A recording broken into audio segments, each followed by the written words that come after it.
É uma grande alegria estar aqui com vocês nessa noite, nessa conferência. Eu me chamo Valéria, mas todo mundo me chama de Val. Sou casada com Douglas, esse homem maravilhoso que está aqui. Já há 17 anos já nós temos de casado. E desses 17 anos, Deus nos deu 2 frutos lindos, a Luísa, de 14 anos, e o Davi, de 12 anos. E a gente tem, esse privilégio de servir ao Senhor ali no Brasil com esse ministério que chama Jesus Copy, que significa que você é uma cópia de Jesus na Terra. Que quando as pessoas olham para você, elas esperam ver o Filho de Deus refletido em você. E o Senhor tem nos incumbido de pregar essa missão, esse chamado, essa palavra. E também somos pastores ali na cidade de Bragança Paulista, onde nós estávamos com o Léo, com a Ellen. E, enfim, esse é um pouquinho de mim, da minha família. Mas eu queria também agradecer pastor Marcos, pastor Léo, todos os pastores aqui dessa casa, o pessoal que a gente teve ontem aqui na liderança. Eu queria agradecer a vocês por nos tratarem tão bem, por nos acolherem, por nos dar a chance de estar aqui conhecendo vocês. Falei para o Léo, que igreja linda, que povo abençoado, todo mundo muito acolhedor, e estou muito feliz mesmo de estar aqui. Obrigado, viu, gente? Deus abençoe. E eu tenho uma palavra, na verdade, Deus colocou uma palavra no meu coração para todos nós, mas eu queria entregar uma palavra específica para essa igreja. Quando eu estava orando, e eu pedi ao Senhor, falei, Senhor, o que você tem para falar para eles, né? Nesse tempo, o que o Senhor está fazendo nesse lugar? E o Senhor me deu uma palavra que está, então, em Gênesis 26. Deixa eu pegar aqui. Gênesis 26 é uma palavra que fala sobre os poços de Isaac. Vocês lembram, Léo, pastor Marcos, vocês lembram que Isaac era o herdeiro de Abraão. E Deus deu a Abraão uma grande promessa. Só que quando chegou a hora de Isaac desenvolver ali, aquele momento, o que aconteceu? Os poços de Abraão foram entulhados. Então, Isaac começou a abrir outros poços. E aí foi cavado um novo poço, mas houve briga entre os pastores. E o nome daquele poço foi chamado Ezeque, que quer dizer contenda. E depois cavaram ainda um outro poço. E houve briga de novo. E se chamou Sitna, que é inimizade. E eu entendo que esse foi um período aqui dessa casa, onde poços foram entulhados, e onde houve contenda e inimizade. Só que então, Isaac abre e cava mais um poço, e dessa vez não houve briga. Dessa vez, houve um lugar amplo, e ele deu o nome daquele lugar de Reobote, espaço aberto. E eu creio que essa é a estação dessa casa. Entulharam poços, tiveram brigas, tiveram ali desentendimentos, mas é fato que agora o Senhor está dando um período de Reobote, de lugar amplo. Então, não tenham medo de ousar. Não tenham medo de ouvir o Espírito e seguir o vento que Ele vai mandar soprar. Amém? Eu acho que essa palavra é esse tempo para vocês. E eu queria pedir para você, então, abrir sua Bíblia comigo em Apocalipse, capítulo 1. Vamos lá para Apocalipse, capítulo 1. Nós vamos começar no versículo 1.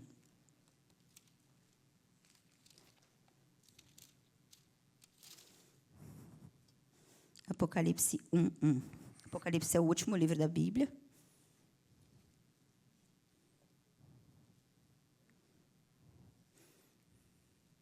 Todos acharam? Digam amém. Amém. Amém? Quem não achou, diga assim, eu não achei. Misericórdia, né? Não achei Apocalipse. Vamos ler aqui o texto. Então diz assim, olha. Revelação de Jesus Cristo, que lhe deu para mostrar a seus servos os acontecimentos que ocorrerão em breve. Ele enviou um anjo para apresentá-la a seu servo João, que relatou fielmente tudo o que viu.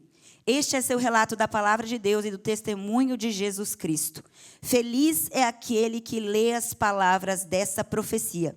E felizes são aqueles que ouvem a sua mensagem e obedecem ao que ela diz, pois o tempo está próximo. Feche seus olhos, abaixe sua cabeça, vamos orar. Espírito Santo, nós precisamos de você nessa noite, mais uma vez, para abrir os nossos olhos para ver a beleza de Cristo. Espírito Santo, nós te convidamos nesse lugar, nessa sala agora. Enche esse lugar de conhecimento, Senhor, de sabedoria, de discernimento. Enche esse lugar agora, Senhor, com a revelação de Cristo Jesus. Enche esse lugar agora, Pai, de fé. Eu oro, Espírito de Deus, porque ninguém pode ver o Cristo se você não revelar. Então nós precisamos de você, se mova no meio da sua igreja. Abra o coração daqueles que estão aqui, Senhor. Nós oferecemos o nosso coração para você, Deus, como uma terra boa, arada. Pode plantar a sua semente, Senhor. Eu peço que o nosso coração seja esse espaço amplo, aberto. Nessa noite, Pai. Muda a nossa visão. Convence-nos, Senhor. Desconstrói aquilo que estava em nós, que não foi o Senhor que plantou. E renova os fundamentos da nossa fé, Senhor. Eu oro em nome de Jesus que toda mentira e sofisma que foram colocados em nós sejam destruídos pelo poder da palavra de Deus. E que nós possamos experimentar a sua vontade e conhecer mais do Senhor, Pai. É o que eu peço em nome de Jesus. Amém? Gente, hoje eu quero falar com vocês sobre o Cristo revelado. Se algo que nós nos propomos do coração é falar sobre Jesus nessa conferência, nós queremos falar sobre o Cristo revelado. E nós começamos por Apocalipse, porque olha aí na primeira frase o que fala, primeiro versículo, primeiro capítulo de Apocalipse diz assim, olha, revelação de Jesus Cristo. Então, o que a gente vai ver aqui? A gente vai ver que o fim de toda revelação é esse livro, o Apocalipse. E aí, quando a gente fala de Apocalipse, a gente pensa assim, nossa, já vai falar sobre o fim do mundo. Já vai falar sobre o fim dos tempos. Já vai falar sobre a guerra em Israel. Sim, Apocalipse tem a ver com isso, tem a ver com o fim dos tempos, como as coisas vão terminar. Mas a palavra Apocalipse, no grego, Apocalipsis, quer dizer descortinar. Tirar o véu. Quer dizer expor aquilo que estava oculto. Então, se Apocalipse é revelação, olha de quem é a revelação que está no Apocalipse. Revelação de Jesus Cristo. Então, quando você lê o Apocalipse, eu quero que você tenha isso em mente. Não leia mais para saber apenas o que vai acontecer, mas leia para conhecer aquele que vai fazer as coisas acontecerem. É sobre Jesus. É sobre essa revelação de Jesus Cristo. Então, no Antigo Testamento, lá no Pentateuco, nos profetas, quando a gente vê lá, né, até nos evangelhos, nós temos revelação de Cristo Jesus, sim ou não? Sim, mas essa revelação ainda não era completa. Ainda era uma revelação parcial. Imagina que eu chego aqui com uma lâmpada na mão e eu apresento para você esse objeto e falo, olha, isso aqui é uma lâmpada. Mas essa lâmpada está na minha mão, ela não está acesa. Só quando eu pego essa lâmpada e coloco ela na eletricidade, então a plenitude dessa lâmpada é revelada. É mais ou menos assim que aconteceu. Toda a Escritura nos apresenta a lâmpada, mas no Apocalipse a gente vê ela acesa. A gente vai ver a figura completa, a gente vai ver a plenitude, ou a revelação, o descortinar daquilo que a gente viu em todos os outros livros. Então, eu queria que você soubesse disso. Nós estamos lendo Apocalipse aqui porque Apocalipse acende a lâmpada para nós. É aqui onde nós vamos ver essa revelação por completo. E que revelação é essa, Val? Para muitos aqui, se eu pedir para você, olha, feche seus olhos e imagine que agora aquela porta se abriu e Jesus está entrando aqui. Muitas pessoas ainda veriam o servo sofredor. Muitas pessoas veriam Cristo entrando com uma cruz aqui nas costas. Muitas pessoas veriam o que viram no Paixão de Cristo, a coroa de espinhos, o sangue no rosto. E sim, isso é uma revelação de Cristo, mas ele não é mais um bebê na manjedoura. Ele não é mais um homem pregado na cruz. Ele morreu, ressuscitou e não vai ficar no céu para sempre. Então, quando você fechar os olhos hoje, no final dessa mensagem, para visualizar Jesus entrando aqui, eu tenho certeza que você vai ver algo bem diferente. Bom, vamos lá. Por que, Val, nós precisamos dessa revelação de Yeshua? Abre comigo aí, Mateus 24, 4. Nós vamos ler bastante a Bíblia hoje, tá? Aleluia, né? Porque se o pregador não falar nada que presta, a Bíblia já deu conta. Mateus 24, 4, gente.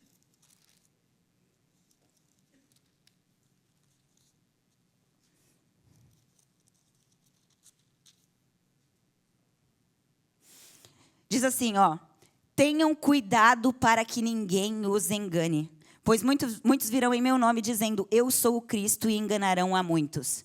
Por que é importante nós falarmos da revelação de Cristo? Porque no fim dos tempos haverá muito engano. O contexto desse texto aqui é quando os discípulos estão chegando para Jesus e perguntando, talvez como eu e você perguntaríamos se ele estivesse aqui. E aí, Jesus, quando que vai ser? Quando é que vai acontecer tudo isso que eu leio? Eu estou vendo lá no jornal, eu estou vendo isso na rede social, eu estou vendo aquele político, eu estou vendo a geopolítica, o movimento das coisas. E aí, quando vai ser? E aí Jesus fala para eles assim, vocês querem realmente saber quando vai ser? Antes eu preciso dizer algo. Cuidado.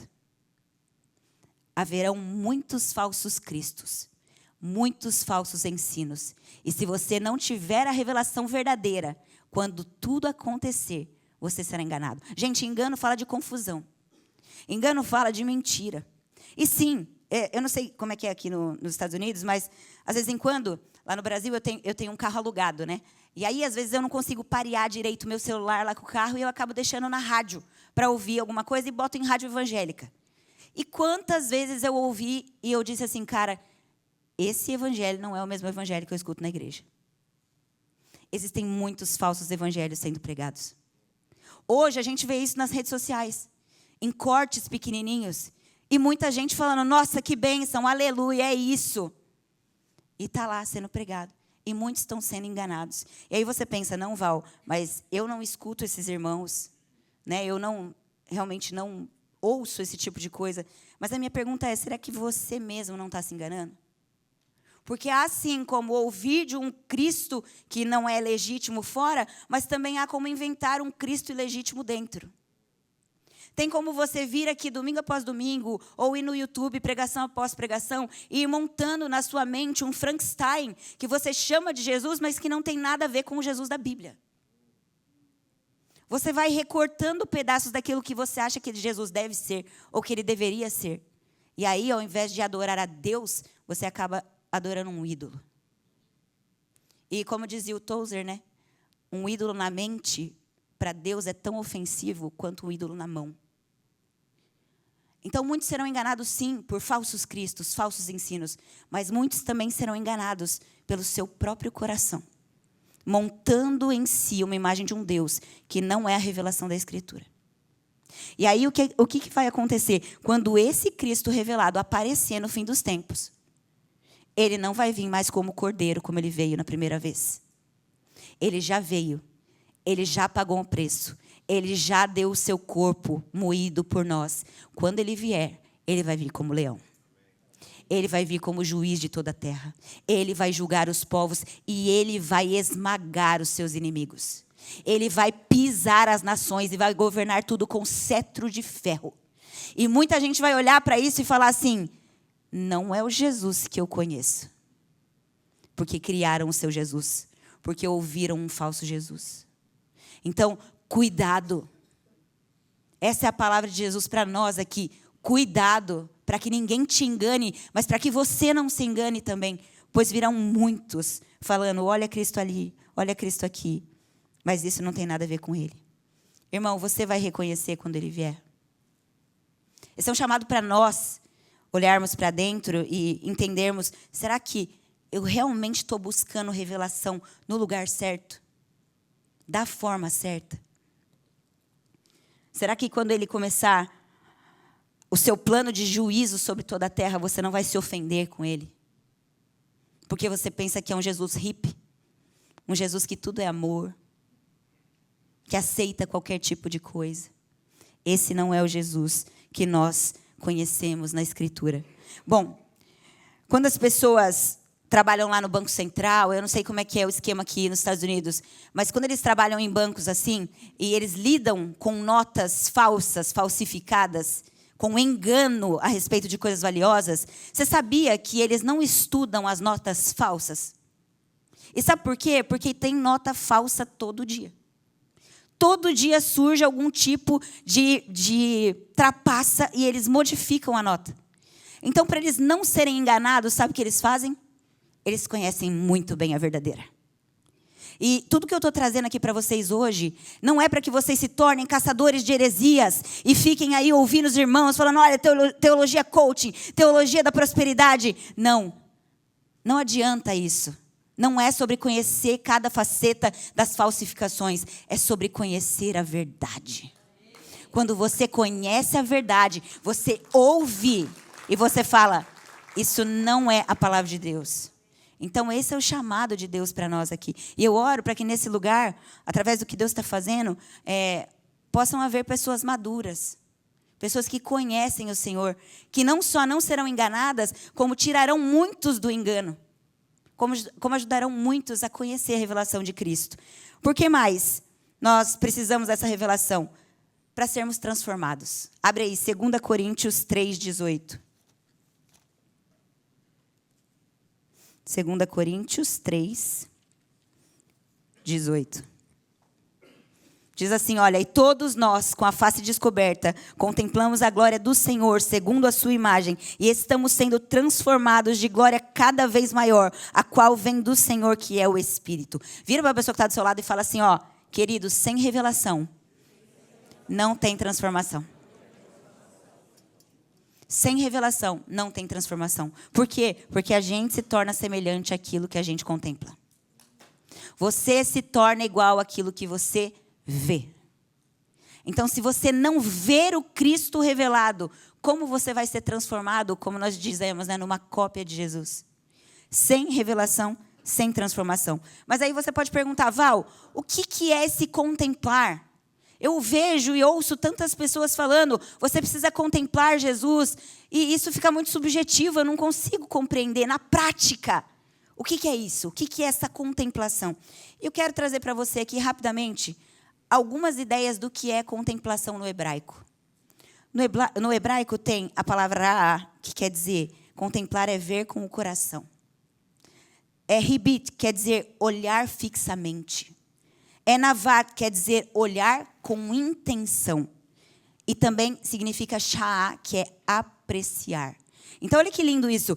Contemplar a beleza de Jesus nada mais é do que olhar para os atributos de Jesus. Você olha para um aspecto da beleza dele, ou seja, vamos dar o exemplo. Ele é santo. Você leu lá na Escritura, ele é santo. Então, o que você faz? Você olha para esse aspecto, você vai na Escritura fixamente, você vai ver tudo que tá escrito a respeito desse aspecto, e você vai trazer isso para ruminar, para meditar no seu coração, até que você passe a se deleitar nessa verdade. E quando essa verdade está dentro de você, você passa, então, a adorar. Então, eu não sei como é que é aqui, mas lá em Bragança, por exemplo, acontece muito disso. Irmãos que estão com a gente há muitos anos, frequentando a igreja, e às vezes a pessoa está lá, sei lá, 20, 30 anos, e a gente vê que a vida da pessoa continua a mesma. Ela está ouvindo a palavra, ela vem numa boa igreja, ela até ouve um sermão que é teologicamente sadio, saudável, mas ela não muda. E a questão é por quê? Porque apesar de ouvir, ela não viu com seus próprios olhos. E você precisa ter uma experiência pessoal com essa revelação de Cristo. Sabe quando Jó disse assim, olha, eu te conhecia de ouvir falar, mas agora os meus olhos te veem? Nós precisamos disso na nossa vida. E o Senhor quer trazer isso para nós aqui, essa revelação pessoal. Então, essa transformação, essa revelação causa transformação. Mas tem mais um motivo pelo qual a gente precisa desta revelação de Cristo, né? É porque a revelação de Cristo é a própria eternidade. Olha o que diz ali em João 17:3. A vida eterna é essa, conhecer a ti, o único Deus verdadeiro, e a Jesus Cristo, a quem enviaste. Então, olha isso. A eternidade nada mais é do que essa progressão infinita do conhecimento de Cristo. Eternidade nada mais é do que essa progressão infinita do conhecimento de Cristo. E aí você fala para mim, olha, Val, eu venho ao culto, mas se o pastor ultrapassa 20 minutos do sermão, aí eu já não me interesso mais, eu vou embora, porque eu tenho que acordar cedo para trabalhar amanhã. E eu não estou dizendo aqui que todo domingo tem que passar do horário, a gente precisa aprender a ter ordem, sim. Mas se a gente tem preguiça de realmente estar num culto, ouvindo sobre o Senhor, aprendendo sobre o Senhor, é verdade que a gente quer a eternidade? É verdade que a gente realmente quer crescer? Se você não tem um tempo na sua casa, de meditação na Escritura, de oração, é verdade que você quer a eternidade? Das duas, uma. Ou você é um mentiroso, ou você é um iludido. Porque se nós queremos realmente a eternidade vai ser isso. Vai ser conhecer e prosseguir em conhecer o Senhor. É por isso que a gente fala, para você que já foi salvo, a eternidade já começou. Porque você está conhecendo Deus e vai prosseguir em conhecê-lo. Eu queria trazer para você essa imagem.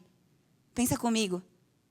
Daqui 1 milhão 1 bilhão, acho que não dá nem para precisar, mas daqui 1 bilhão de anos, nós vamos estar juntos. Eu não sei aonde, em algum lugar. E nós vamos estar olhando para esse Cristo. E eu vou virar para o Douglas e falar assim: olha como ele é lindo. Olha como ele é santo. Dani, olha como ele é belo. A gente falava, a gente cantava, mas não dá para expressar. Não é a realidade completa. Não importa. A gente vai ficar dia após dia conhecendo a beleza desse Cristo. Ele é o diamante de 1000 faces. Sempre tem algo novo para conhecer nele. Essa fome precisa ser gerada no nosso coração. Do contrário, a gente é mentiroso de dizer que a gente quer a eternidade. Eu oro para que o Espírito Santo coloque mais fome nessa igreja. Na nossa também, mas eu estou aqui, então eu vou falar nessa igreja. Para que nós tenhamos fome da beleza de Cristo, de conhecê-lo. Nós vamos estar juntos. E vão haver sempre novas coisas sobre Jesus. 4º motivo pelo qual nós precisamos dessa revelação é que você não pode amar quem você não conhece. Não tem como amar quem você não conhece. Olha o que diz Deuteronômio 6:5. Amarás o Senhor teu Deus de todo o teu coração. Percebe que aqui é um imperativo, não é um conselho, não é uma boa ideia, uma sugestão, não. É um mandamento. Ame ao Senhor. Ponto final. Mas como vamos amar aquele que não conhecemos? Então, diante disso tudo, né, que a gente falou aqui, por que tão pouca transformação? A gente vê crente que está dia após dia, ano após ano, década após década, e não tem transformação. Por que é tão difícil essa revelação de Cristo, essa revelação plena de Cristo, né, vir sobre nós? Por que a gente não consegue nem ler Apocalipse em casa? É verdade ou não é? Você vai querer ler, sei lá, Provérbios, as cartas de Paulo, mas quando chega Apocalipse, eu falo, cara, não quero nem ler porque eu não entendo nada. Por que tão pouca transformação? Por que tão pouca revelação? E é por causa daquilo que está escrito no livro de Mateus 16:17. Jesus estava com seus discípulos uma vez, e Jesus faz uma pergunta muito interessante para eles. Ele fala assim, olha, quem estão dizendo por aí que eu sou? E aí fala, uns estão dizendo que você é Elias, Jeremias, um dos profetas. Então ele fala para Pedro, quem você diz que eu sou? E o que Pedro responde? Tu és o Cristo, o Filho do Deus vivo. E ele fala assim, muito bem, Pedro, mas não foi carne e sangue que te revelou isso. Foi o Espírito. Você quer a revelação completa de Jesus? Você quer ler ali Apocalipse e entender? Sim ou não? Sim. Só pelo Espírito. Só pelo Espírito. Eu posso ter o esmero de trazer um sermão embasado. Eu posso colocar minha voz alta e me empenhar. E colocar todo o afeto e gritar e chupar cana, igual os irmãos pentecostais. Mas se o Espírito Santo não abrir os nossos olhos, se ele não convencer a nossa mente, nosso coração, nós não temos essa revelação. Então eu queria compartilhar com você um pouquinho do que a gente vê aqui em Apocalipse. Volta para lá para mim. Apocalipse 1, de novo. Vamos ler do 12 aí para frente.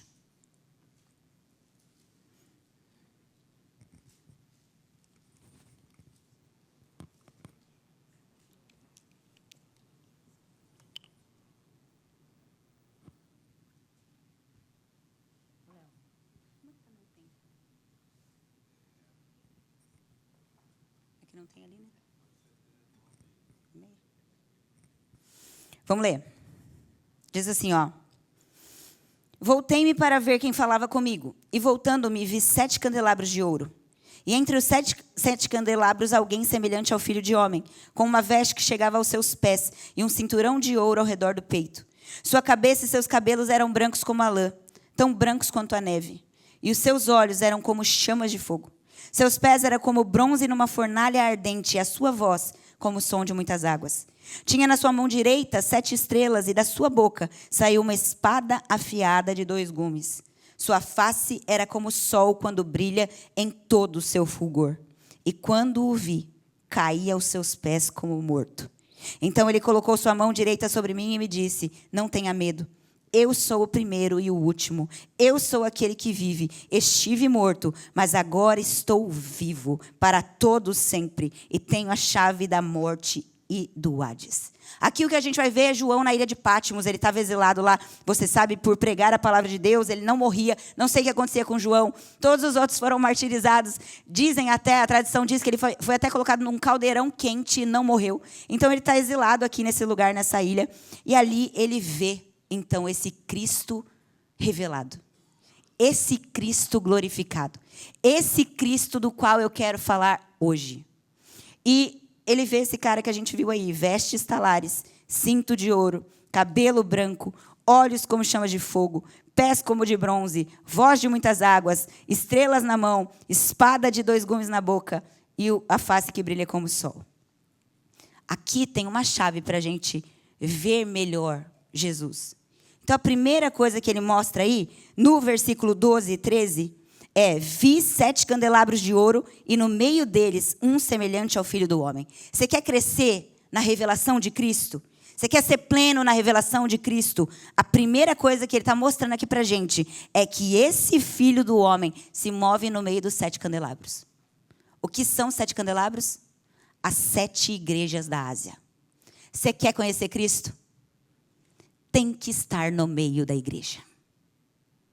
Você só pode ter uma revelação completa de Cristo no meio dos candelabros.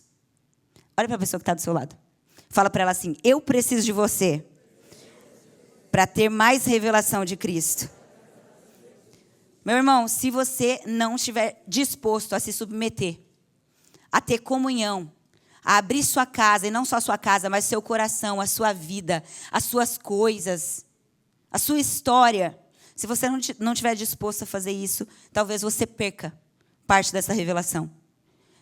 Eu gosto sempre de dar essa analogia, né, que a Bíblia diz que nos últimos dias, os nossos dias seriam como os dias de Noé, né, os dias de juízo. Então, Noé foi aquele cara que Deus apareceu para ele e falou assim: olha, tudo está para mudar. Eu estou vindo para julgar o mundo. Então, constrói ali uma arca, um barco, uma estrutura que seja capaz de suportar o juízo para passar para a próxima era. Eu acredito que isso se correlaciona com a igreja. Nós estamos nos últimos dias. E Deus disse: prepare uma estrutura capaz de suportar o juízo de Deus para passar para a próxima era. E essa estrutura é a igreja. Mas na arca de Noé, tinha os filhos, tinha os genros, as noras, os genros. O que isso quer dizer? Tem sogra. Tem sogra, tem sogro. Tem as noras. Mas sabe o que mais? Tem animais. Então imagina comigo, chegando lá, um parzinho de cada animal. E a gente fez isso de uma forma muito romântica, né? Porque a gente sempre pensa ali na figura das crianças, aqueles filminhos ou aquelas revistinhas do Ministério Infantil. Mas, imagina comigo, chegando um par de cada animal. Animais fedidos, animais pesados, animais feios, animais que eram violentos. Deixa eu te falar, a igreja é assim. Tem pai, tem mãe, tem nora, tem genro, tem sogra, mas tem uns animais também. Tem os burros, tem uns cavalos que dão umas patadas nos outros. Imagina como era fedida aquela arca, gente. A igreja é fedida às vezes também. Tem cada coisa que eles fazem que nós fazemos. Mas posso te falar, é o único jeito de passar para a próxima era. É o único jeito. E sempre os outros são os animais, né? Às vezes é a gente, mas tudo bem. Quando eu estou falando de igreja aqui, eu não estou falando de prédio.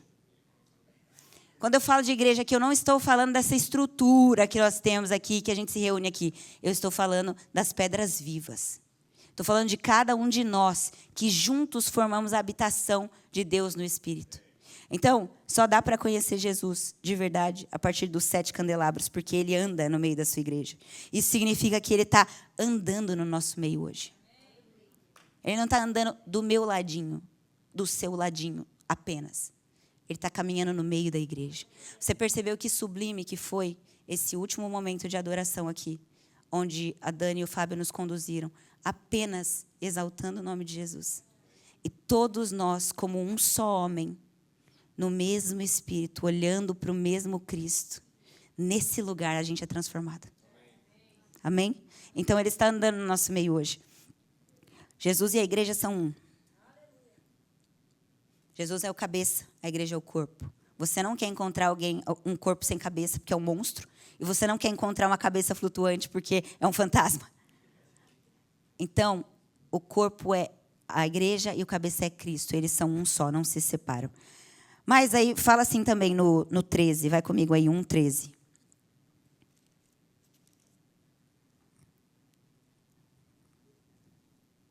No 1:13 diz assim, olha. E em pé entre eles havia alguém semelhante ao Filho de Homem, e vestia um manto comprido com uma faixa de ouro sobre o peito. Aqui na minha outra versão fala, com vestes talares e cintos de ouro. Você sabe o que é essas vestes talares? São as roupas de um sacerdote. Jesus é um sacerdote, na verdade um sumo sacerdote. Então, ele anda no meio dos candelabros e anda com essas roupas, com essas vestes talares. Essa veste branca e esse cinto na sua cintura, que diz respeito à roupa de sacerdote. Bom, na Escritura você já viu que existia uma linhagem sacerdotal, que era a linhagem sacerdotal de Arão. E eles entravam ali para fazer sacrifícios a fim de que o povo fosse limpo dos seus pecados. Na verdade, tinha um homem, um sumo sacerdote, que uma vez por ano entrava nesse lugar chamado Santo dos Santos. E ali, uma vez por ano, um homem podia experimentar da revelação de Deus. Um só.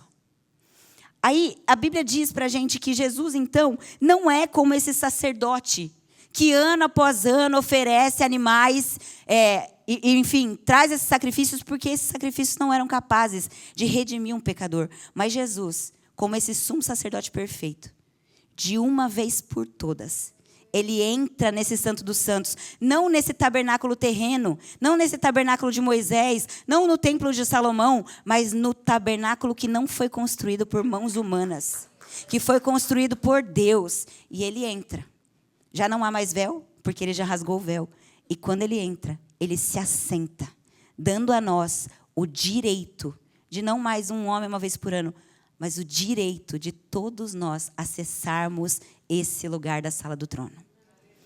Deixa eu te contar uma coisa. Toda vez que você ora, toda vez que você fecha os seus olhos e entra por esse novo e vivo caminho, você está acessando o lugar da sala do trono de Deus. Isso muda a sua forma de orar. Você não está no seu quarto levantando umas palavrinhas assim, até que Deus ouça. A Bíblia diz que nós estamos assentados em Cristo nas regiões celestiais. Então, quando você ora, você acessa esse lugar. E a Bíblia diz assim, olha, entre com confiança diante do trono da graça. Antes, se o sumo sacerdote entrasse lá e estivesse em pecado, ele morria. Mas agora, por meio de Cristo, nós podemos entrar nesse lugar com confiança. É mais ou menos assim. Você lembra da história do Jacó e do Esaú? Jacó entra naquela tenda para tomar uma bênção, na verdade, que pertencia ao seu irmão, o irmão mais velho, que era Esaú. Então, o que Jacó faz antes de entrar na tenda? Ele coloca a roupa de Esaú. Ele coloca os pelos de Esaú. Ele se veste de Esaú. E então ele entra com confiança diante do pai. E o pai fala, quem é você? Porque o cheiro é de Esaú, mas a voz é de Jacó. E é mais ou menos isso. Quando eu entro nesse lugar, diante do trono de Deus, com confiança, ele fala assim, a voz é da Val, mas o cheiro é do meu filho Jesus. E por isso eu posso aceitar a oferta dela. É assim que ele nos vê todas as vezes que a gente ora. Nunca mais se esqueça disso. Ele é esse sumo sacerdote e por conta dele nós podemos entrar. Olha só que lindo o que diz em Hebreus 9.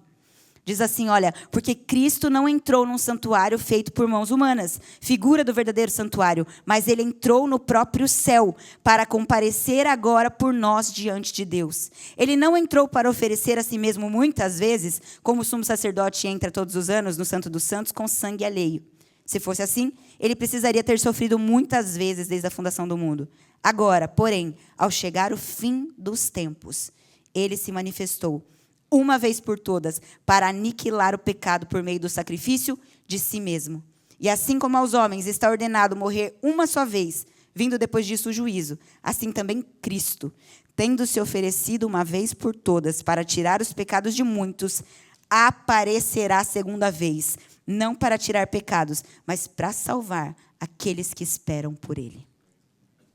Então, esse sumo sacerdote, dessa nova aliança, ele não só ofereceu essa ovelha, mas ele ofereceu a si mesmo. Gente, eu estou dizendo para você que ele é o cordeiro, mas ele também é o sumo sacerdote. Mas ele também é aquele que está sentado no trono. Mas ele é aquele também que construiu o tabernáculo. Ele é tudo em todos. Quando nós comparecemos diante dele agora, que você tenha em mente o que diz Romanos 8,34, diz assim, olha, quem os condenará?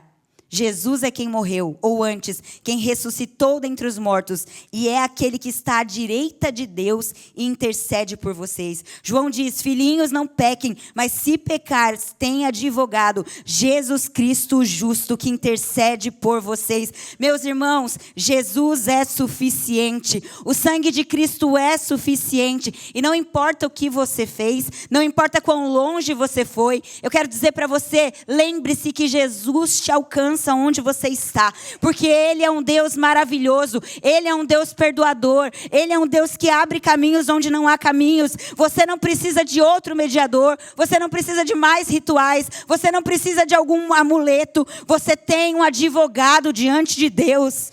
E a lei agora, meu irmão, já não está mais escrita numa tábua de pedra como na época de Moisés, mas a lei agora foi escrita no seu coração, no meu coração, por causa desse cordeiro.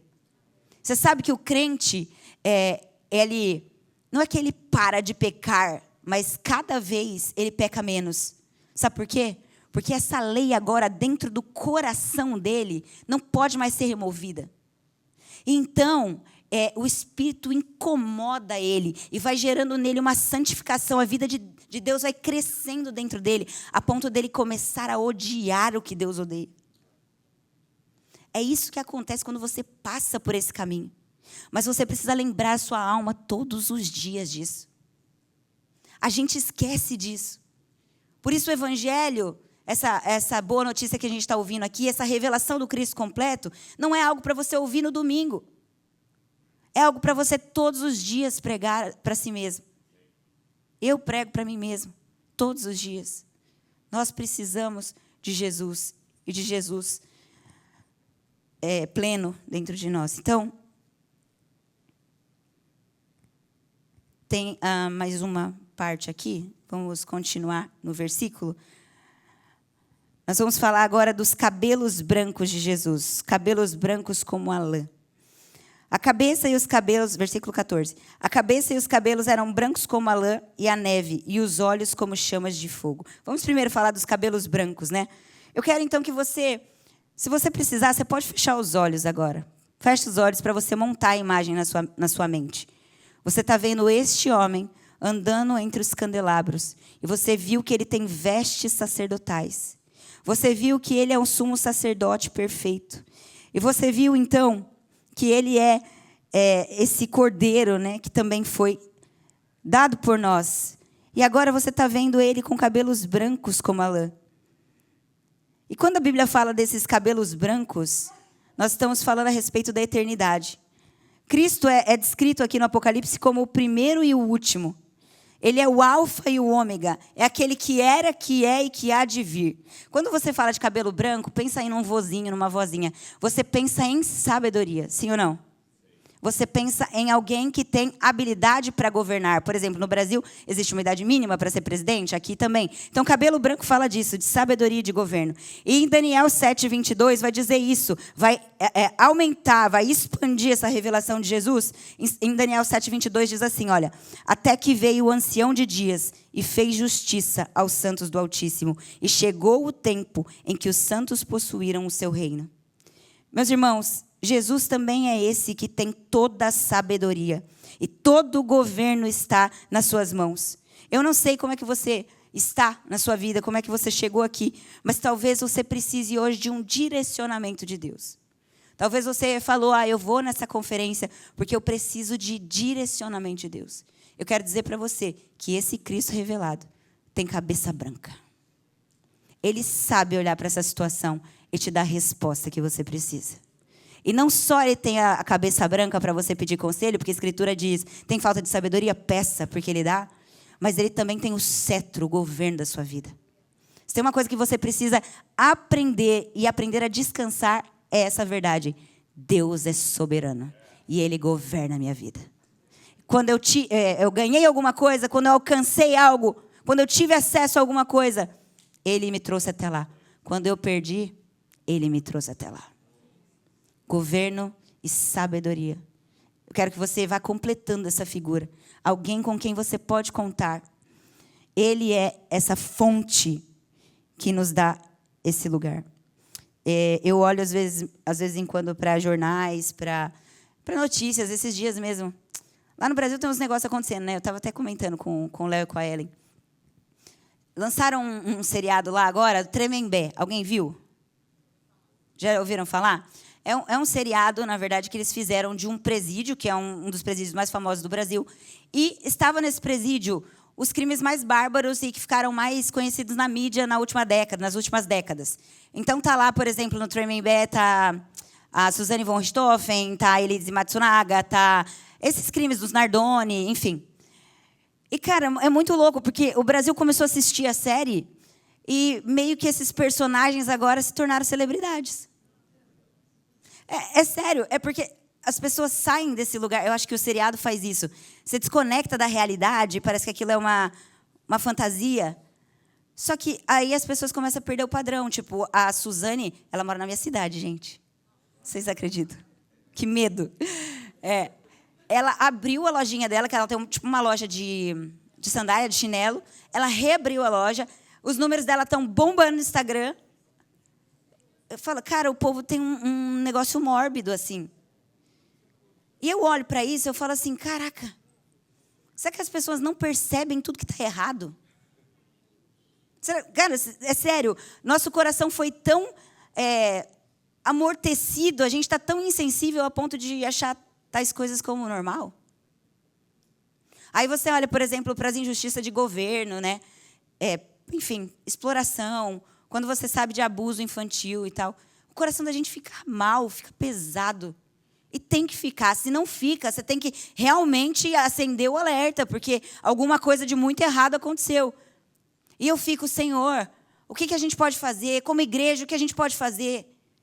E a real mesmo, é que se você olha para essas coisas e você fica indignado, o que você está procurando, na verdade, é o reino de Deus.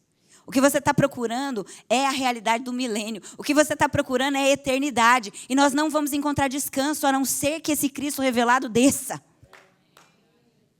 Esse homem de cabelo branco, de cabeça branca, ele precisa descer, porque é só a sua sabedoria, seu governo, que vai dar jeito em tudo isso.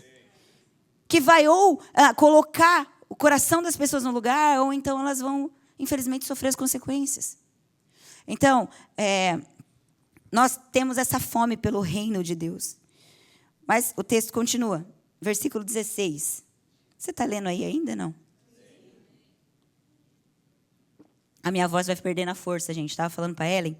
A última vez que eu vim aqui, eu fui na Disney. E eu fui nos brinquedos. Eu gritei tanto. Eu gritei tanto, de verdade, que eu machuquei minha voz. Nunca mais ficou igual. De verdade, estou falando sério. Antes eu cantava, agora eu pareço meu marido cantando. Brincadeira, amor, te amo. 16. Vamos lá. Na mão direita dele tinha 7 estrelas, e da sua boca saiu uma espada afiada dos 2 lados. Vamos parar aqui na espada afiada.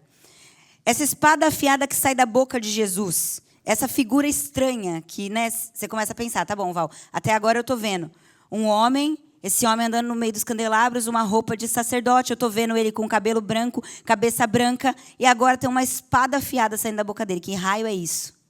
Uma espada afiada. Eu quero que você olhe para isso como essa figura, né, de linguagem, porque ela tem um contexto aqui. Quando ele fala que ele tinha uma espada afiada que saía da sua boca, você não pode esquecer que ele está falando aqui com João para ele escrever para 7 igrejas da Ásia.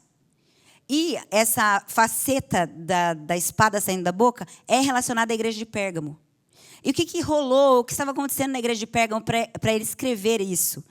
Pérgamo estava aceitando um tipo de doutrina que a gente conhece como doutrina de Balaão. Balaão era esse cara que era profeta.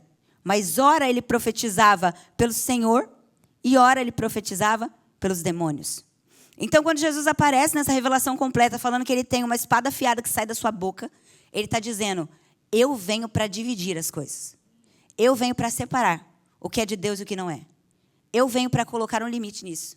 Então, a palavra de Deus é assim. É por isso que Hebreus vai falar que a palavra de Deus é viva, eficaz e mais poderosa do que a espada de 2 gumes, que corta, que divide, que traz discernimento. Então, Jesus está dizendo aqui para nós, a minha palavra divide e coloca as coisas no lugar. Você quer saber o que é luz, o que é trevas? Vai para a palavra. Você quer saber o que é certo, o que é errado? Vai para a palavra. Você quer saber aquilo que é absoluto? Vai para a palavra. Por favor, você precisa ouvir mais as palavras do Cristo revelado. Tem muita palavra errada por aí.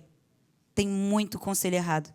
Essa palavra discerne não só o que a gente fala, o que a gente faz, mas também o nosso pensamento, a intenção do nosso coração. E nós precisamos, gente, dessa palavra. Isso aqui é a espada. É aqui. Essa é a espada que sai da boca de Cristo. E eu quero que você saiba que é por meio dessa espada que ele vai julgar a mim e a você. É por meio dessa espada que ele vai julgar as nações. É por meio dessa espada. Essa constituição aqui, a Bíblia fala, de Sião virá a lei. Essa constituição aqui, ó, da nossa pátria. Então, não pense, né, nessa figura estranha de uma espada saindo da boca, né? Mas pense assim, é a palavra de Deus que divide as realidades. E a realidade que está em Cristo é verdade. A realidade que não está em Cristo é mentira e está prestes a ser condenada. Então, você precisa da verdade, da palavra que sai da boca de Cristo. Agora, não só temos esse aspecto, né? Mas também nós podemos pensar nessa palavra que sai da sua boca, né? Nessa espada que sai da sua boca, como o poder criativo de Deus. Porque quando Deus diz, haja luz, então a luz é feita, tudo passa a existir a partir da sua palavra. Então, quando nós falamos que sai uma espada afiada da sua boca, que é uma palavra poderosa na sua boca, isso também fala de que com a boca dele, com aquilo que ele fala, coisas são criadas. E são criadas na nossa vida. Então, nós podemos, sim, ouvir as palavras demoníacas, que dizem tudo aquilo que nós não somos e a gente acaba acreditando. Ou nós podemos ouvir as palavras afiadas que saem da boca de Jesus. E é por isso que hoje nós podemos dizer que nós somos o que a palavra diz que nós somos. Nós temos o que a palavra diz que nós temos. Nós podemos fazer o que a Bíblia diz que nós podemos fazer. E todas as vezes que nós nos sentimos acuados ou, de alguma forma, confundidos pelas palavras, que a gente possa voltar para esse lugar. Porque Cristo tem palavras para dividir tudo que acontece na nossa vida. Mas, por último, o texto continua assim, versículo 16. Na mão dele tinha 7 estrelas. Não, esse é o que eu vi. Saiu uma espada afiada dos 2 lados. A face brilhava como o sol em todo o seu esplendor. Aqui a gente vai ver mais uma característica, né, de Cristo, que é ele brilha como o sol na sua força. Eu me lembro que há muitos anos atrás eu estava ensinando Davi sobre Apocalipse 1, sobre o Cristo revelado. E então eu falei assim, Davi, a face de Jesus brilha como o sol ao meio-dia. E aí ele foi lá fora, ele olhou para o sol, assim, ele espremeu o rosto. Ele falou assim, mãe, não dá para olhar para a face de Jesus, senão eu vou ficar cego. É isso. Ele entendeu. Ele entendeu que ele brilha tanto que é tão difícil de suportar a força dessa glória que nós temos que nos humilhar diante disso. Nós não temos capacidade de lidar com isso. É isso, João falando, cair aos seus pés como morto. Não dá, não me resta força. E nós precisamos ser como crianças e lembrar disso. Eu gosto muito daquilo que fala na Escritura, que na Nova Jerusalém não haverá sol. Já viram isso? Por quê? Porque não precisa. Porque ele é a lâmpada de Deus que ilumina tudo. Então, o brilho da face de Jesus é algo que precisa estar na nossa mente, a glória dele. Nós precisamos olhar para essa glória e lembrar que nós não damos conta das coisas, que nós precisamos, na verdade, sermos capacitados por essa glória para fazermos o que fazemos. Eu gosto dessa figura do brilho também, porque quando o sol brilha, meu irmão, tá de dia, o sol está brilhando. As estrelas não saíram dos lugares delas, Mas ninguém vê estrelas, só se vê o brilho do sol. Porque quando o brilho do sol aparece, todo o resto é resto. Então essa é sempre uma boa pergunta para nós fazermos. Quem está brilhando? Então estamos na igreja aqui. Quem está brilhando? Estamos lá em qualquer lugar no trabalho. Quem está brilhando? Quando as pessoas ouvem você falando, é você que brilha? Nós temos que sempre pensar nisso. Cristo tem que brilhar. Na verdade, quando a gente olha para essa face de Jesus, com essa glória toda, realmente a gente fecha os olhos, porque a glória é muito intensa. Mas, através agora do sangue dele, ele nos fez espelhos. Então, quando o espelho se encontra, né, com esse brilho, o espelho passa a refletir. Então, agora, nosso papel é deixar a superfície cada vez mais limpa. Para que quando a gente for atingido por essa glória, a gente possa espelhar ela da melhor maneira possível. Assim é a nossa vida. É por isso que Arão falava assim, né? Tem a bênção, talvez você esteja acostumado com essa bênção, né? O Senhor te abençoe e te guarde. O Senhor faça resplandecer o seu rosto sobre ti. Por quê? Porque é o resplendor da glória dele sobre você. Então você passa a brilhar com o brilho de Jesus. As pessoas precisam ver a glória de Jesus. Elas precisam ver a glória de Jesus. E elas vão ver isso na sua vida. Elas vão ver esse Cristo revelado na sua vida. Gente, eu quero só falar para vocês aqui. Nós não estamos falando de uma ideia. Nós não estamos falando de um conceito. Nós não estamos falando aqui de um personagem histórico. Nós não estamos falando de nada. Nós estamos falando de Deus. Nós estamos falando desse homem judeu. Nós estamos falando desse que se assenta no trono e governa o universo. Nós estamos falando desse que é exaltado, santo, digno de todas as coisas. A Bíblia também diz assim, que os seus olhos são como chamas de fogo. Tem fogo nos olhos de Jesus. Pense nessa ardência, né? Nesse zelo dessa alma de Jesus, que quando você olha para os olhos dele, você vê chamas. Jesus tem olhos de fogo, ele tem um amor apaixonado. E você sabe que esses olhos de fogo é dito aqui para a igreja de Laodiceia, que a gente conhece muito bem, que é aquela igreja morna, né? Que Jesus está a ponto de vomitá-la da sua boca. E sabe por que ele tem vontade de vomitar a Laodiceia? Porque ele não é morno. Ele não é nem um pouco morno. Quando a gente fala de fogo, de amor, a gente fala de desejo, de afeição. E olha o que diz aqui o desejo de Jesus, por exemplo, em João 17. Pai, o meu desejo é que onde eu estiver, eles estejam também comigo. Então nessa conferência, a gente veio para a conferência, e eu estou só abrindo ela aqui, dizendo, nós queremos a tua presença, Cristo. Nós queremos o Cristo revelado aqui entre nós. Amém? Mas ele está falando, vocês me querem? Então eu quero vocês por inteiro. Vocês me querem? Eu quero vocês por inteiro. Não adianta vir aqui e falar que nós queremos a presença de Jesus e não estarmos aqui por inteiro.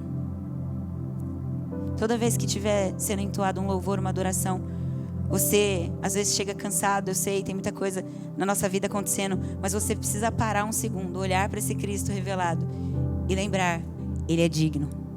Ah, quando eu estou bem, ele é digno. Quando eu estou mal, ele é digno. Quando eu estou cansado, ele é digno. Quando eu não estou cansado, ele é digno. Se eu perdi o emprego, ele é digno. Não perdi o emprego, ele é digno. Ganhei dinheiro, ele é digno. Não ganhei, ele é digno. Então você não vem aqui mais oferecer uma adoração com base nas suas afeições vazias. Você olha para esse Cristo e você vê, ele tem um desejo que onde ele esteja, eu esteja também, de verdade. São esses olhos com chamas de fogo que estão aqui hoje. Desejo. Desejo é um negócio forte, gente. O problema é que a gente tem tanto desejo, tanto estímulo aí por aí, né? Que isso acaba esfriando o nosso desejo. Tem muitos desejos, mas Davi foi um homem segundo o coração de Deus, porque ele tinha um. Ele dizia, uma coisa eu peço ao Senhor e a buscarei, que eu possa habitar a sua presença todos os dias. Oséias 6,4 é um texto que eu sempre volto. E Jesus fala assim para Efraim, o que farei de você? Que o seu amor é como o vento que hoje vem e amanhã passa. que farei de você? Que hoje você me ama e amanhã você já me esquece.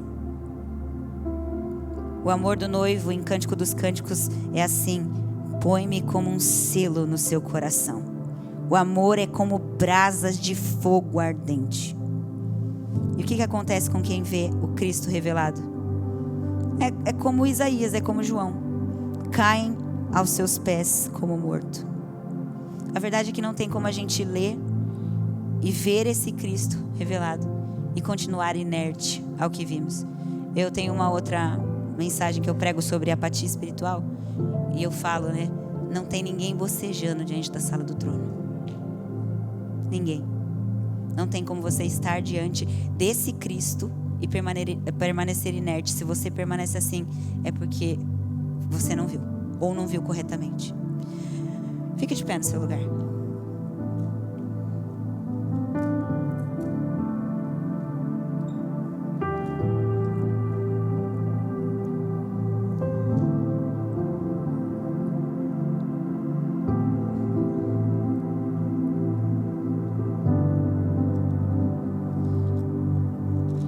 Que deseja ter mais revelação de Cristo, então Apocalipse está lá na sua casa, na sua Bíblia, para você continuar.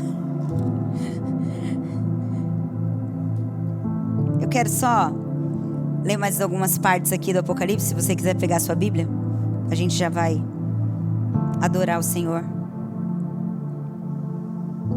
Mas abre aí Apocalipse.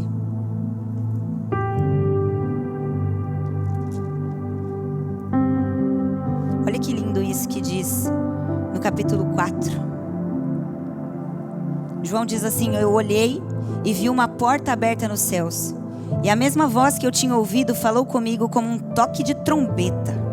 Suba para cá e eu lhe mostrarei o que acontecerá depois dessas coisas. E no mesmo instante eu fui tomado pelo Espírito.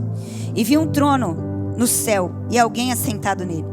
E aquele que estava sentado no trono brilhava como pedras preciosas, como jaspe, como sardônio.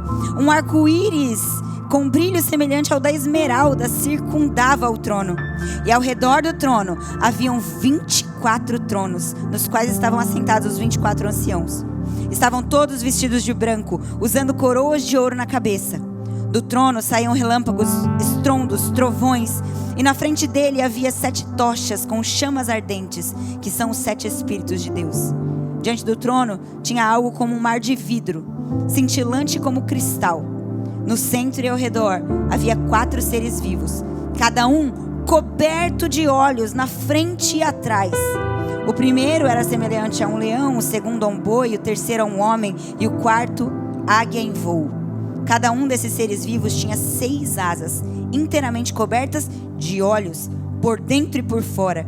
E dia e noite repetem sem parar: Santo, Santo, Santo é o Senhor Deus Todo-Poderoso, que era, que é e que há de vir. E cada vez que esses seres vivos dão glória, honra e graças àquele que está sentado no trono, aquele que vive para todo sempre, então os 24 anciãos se prostram e adoram o que está sentado no trono, aquele que vive para todo sempre, e colocam as suas coroas diante do trono e dizem: Tu és digno, ó Senhor e nosso Deus, de receber glória, honra e poder, pois criastes todas as coisas e elas existem porque as criastes segundo a tua vontade.